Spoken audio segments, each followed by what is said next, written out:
Sometimes you just feel tired, you feel weak, and when you feel weak, you feel like you want to just give up, but you gotta search within you.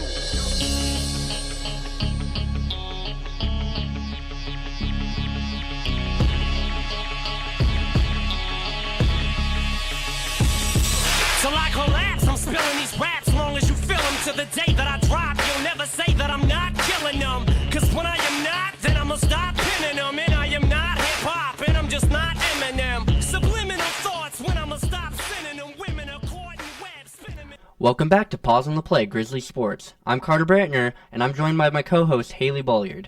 Today we're breaking down the opening round of the WIAA 2B state playoffs, where the Grizzlies took care of business and advanced with a performance that was efficient, controlled, and pretty much decided by halftime. Yeah, the team set the tone early and stuck to what worked. We'll be taking a closer look at the offensive production, the defensive effort, and how the game flow allowed some younger players to get meaningful playoff reps, and what this game says about where the team is heading into the next round. So let's get right into the numbers and the story behind them. We'll start on offense. The Grizzlies ended the game with 317 total yards, and the breakdown really highlights how dominant the ground game was. 278 of those yards came on the run, while 39 came through the air. What stands out even more is that nearly all of the production, everything but 26 yards, came in the first half. So the team didn't need to open up the playbook in the second half. They had already done the work. The run game was the core of it, and leading the way was Cutter Driver, who had a highly efficient night, 7 carries, 143 yards, and 3 touchdowns.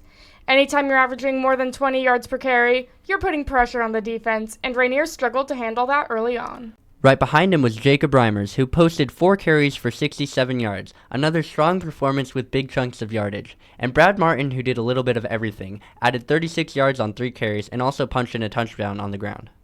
And then came the short yardage scoring plays from a handful of players. Nate Shaw with a 5-yard touchdown run, Preston Wasensky with a 6-yard touchdown, Gavin Hunt Estrada and Talent Hunt Estrada each had carries of 10 yards, and Jonah Griff chipped in 3 carries for 1 yard, mostly in situations where the goal was ball control rather than yardage. Altogether, it was a backfield by committee type night, but the efficiency across all runners speaks to the offensive line doing its job early, creating space and controlling the pace of play.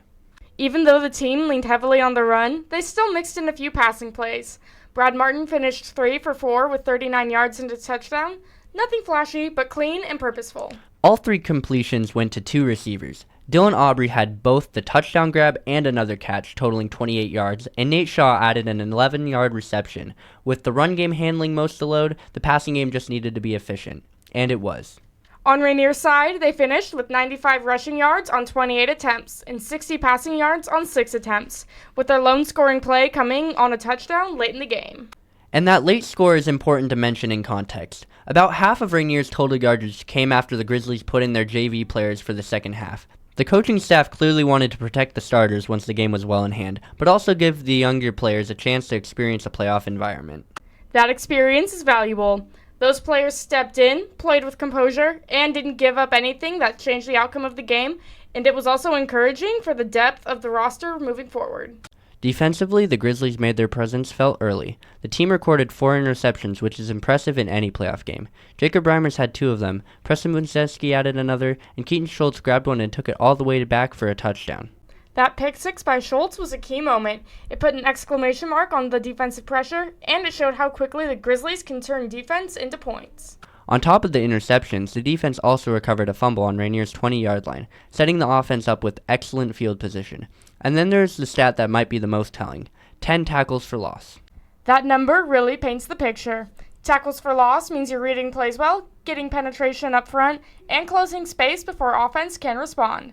Rainier never really found consistent momentum because the Grizzlies were dictating the line of scrimmage from the start.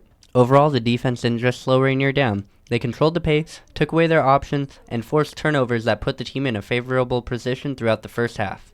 So where does this leave the Grizzlies heading into the next round? The early execution on both sides of the ball sets a good foundation. They stayed disciplined, avoided unnecessary mistakes, and used their depth in a practical way. It also shows that a team can win without needing to rely too much on one aspect. The run game was dominant, but the passing game was clean, and the defense complemented everything with impact play.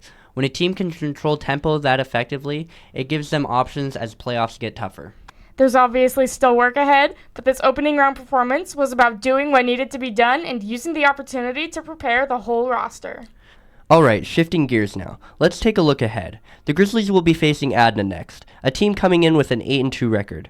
They've shown that they're pretty balanced offensively, and their stat leaders give us a good idea of what they might see on game day.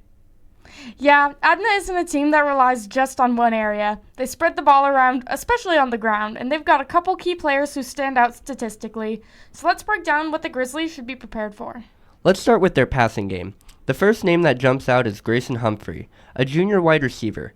He's averaging 66 receiving yards per game, which is pretty substantial at the 2B level. He's clearly their main target.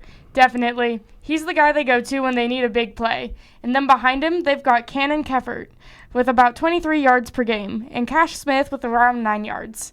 So they're not spreading it around to a huge number of guys. Humphrey is their main threat, and the other guys fill supporting roles. Right, and that means the Grizzlies will really need to keep Humphrey in check. If they take away his touches or limit his space, Adna's passing game becomes a lot more predictable.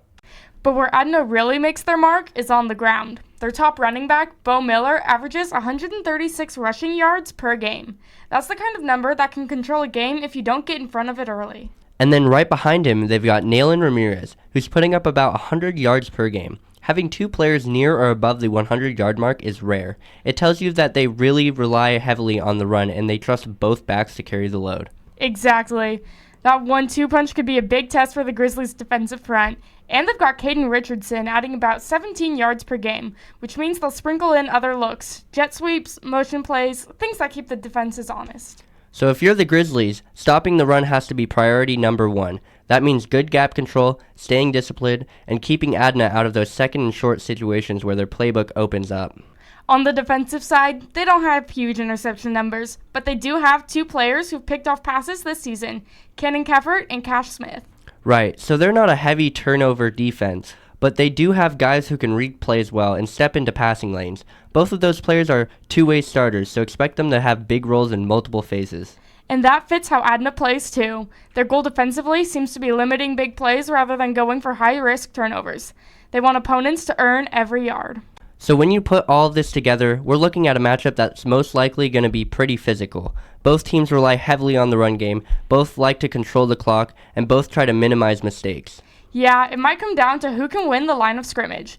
If the Grizzlies can slow down Miller and Ramirez, it forces Adna to throw the ball more often. That's where the Grizzlies' defense can take advantage. On the flip side, if the Grizzlies establish their own run game early, like they did last week, they'll control the tempo and put pressure on Adna to match that efficiency.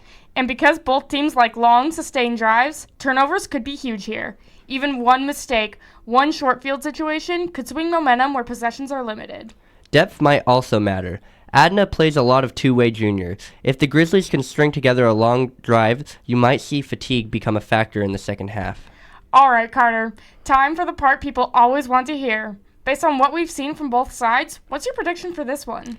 I think it's going to be a tight physical game, especially early. But if the Grizzlies can slow down that two-back system from Adna, they'll start controlling the tempo. I'm expecting the Grizzlies to pull away in the second half. Something like a 2-score margin feels realistic. I'm along the same lines. I think Adna has a strong ground game, but the Grizzlies have been more efficient overall, especially on defense. If they continue to force turnovers like they did last week, they'll put themselves in a position to win.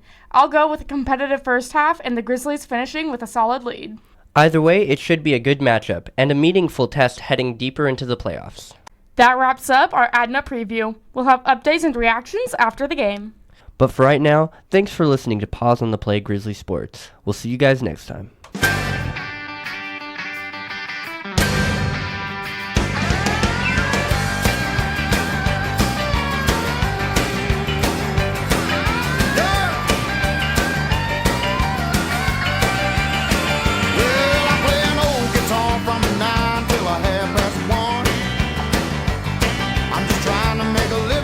Everybody else having fun.